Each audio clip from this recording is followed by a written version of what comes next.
just tell us a little bit about yourself and about you rather, and you know what your company is kind of about in a broader sense, and we'll get into more. Sure. Well, like you said, I started the New York office of network management after being at labels for a while.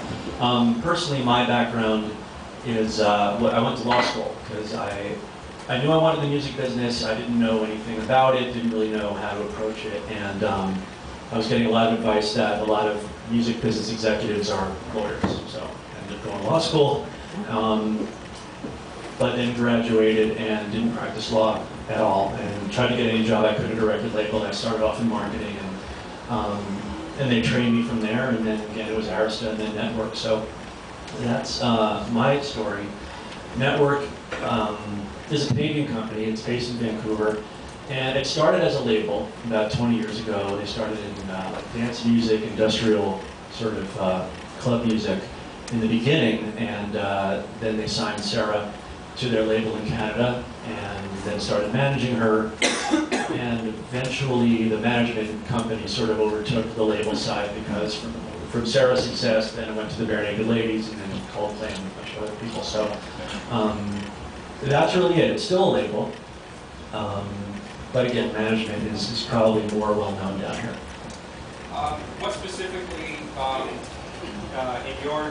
do you do with Network, like your specific role with the company?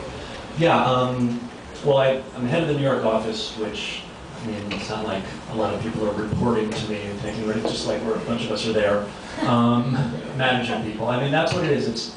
Each manager sort of has his own little roster, his or her own little roster, and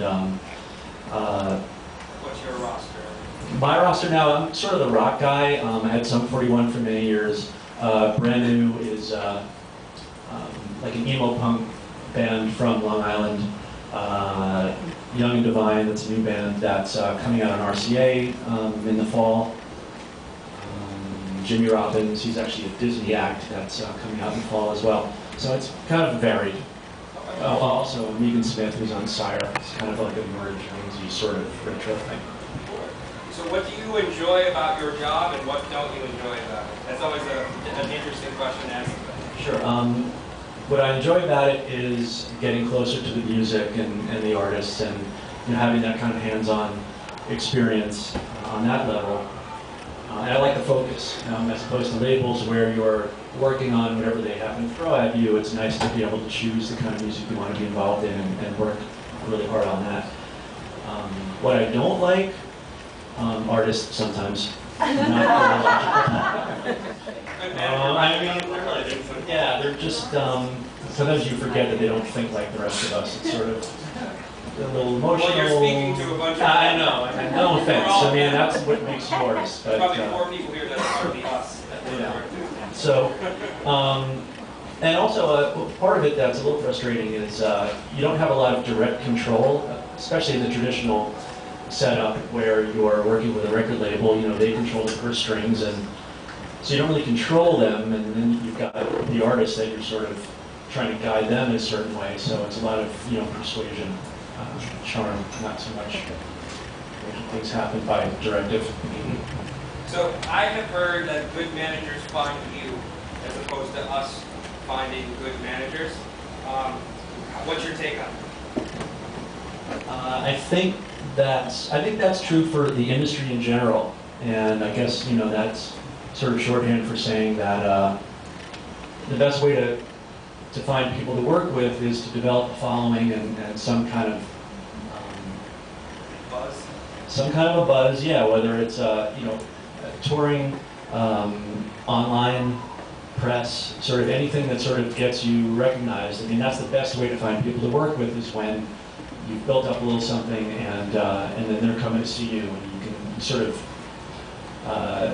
have more of a choice, and there's more of a clear path to go down once you start working with it. So our managers then, like good managers, and of course I would consider you a good manager. Are you actively seeking out music, or is it something that you only seek out at a specific time, like maybe when you're not managing someone else, and you kind of have an opening? Do you know what I mean? Like, yeah. How does that work? I think different people do it different ways. For me, I'm always open, and I'm always trying to keep the communication open with attorneys, A&R, promoters, agents. So you have people necessarily that you kind of know that kind of, given you good people? Yeah, I mean, I used to try to just go to clubs as much as I could, but that's hard. It's like, there's just so much out there, so you end up relying on people who maybe do a little screening ahead of time and you trust their taste. So I want to get into a little bit about the company specifically. I know I mentioned to you earlier. On your website, it talks about your new business model for that network management is developing and putting out there. If you could talk a little bit about that, because I think it mirrors a lot of what we've been sort of hitting on every month at the Lock Series, with the sort of changing industry. I should have looked at the website. Is it the... yeah, it talks about, yeah, exactly, okay. Exactly. Yeah, it's definitely a pretty groundbreaking initiative. Polyphonic is an investment fund. And it's sort of like the way it would work in any other business. It's like the artist is a business, puts together a business plan, puts together their team, and submits all that to Polyphonic. And if they like the plan, then they will invest. And the plus side of it, among others, is that you hang on to your masters, you hang on to your publishing. Polyphonic doesn't take any rights at all. And they also don't market, they don't do anything, they just give the money. And then it's up to the artist to put together the team and put together the plan and go from there. Great, thank you. So I have a couple, I come from a sort of jaded sense. I had a really bad experience with a manager, and luckily I have someone great now, but I had a manager, it almost ended my music career. Like it was such a bad experience that I just, almost thought it wasn't worth it. My manager used to be so involved with details. Like he would ask me what kind of guitar strings I play to make sure, And so my question to you is, what are the boundaries you would recommend setting up with a manager to protect yourself? And is it best to get something in writing? But definitely get something in writing. I mean, that protects the manager too. I mean, it's just a good way to start off. Boundaries, I think that depends a lot on the artist.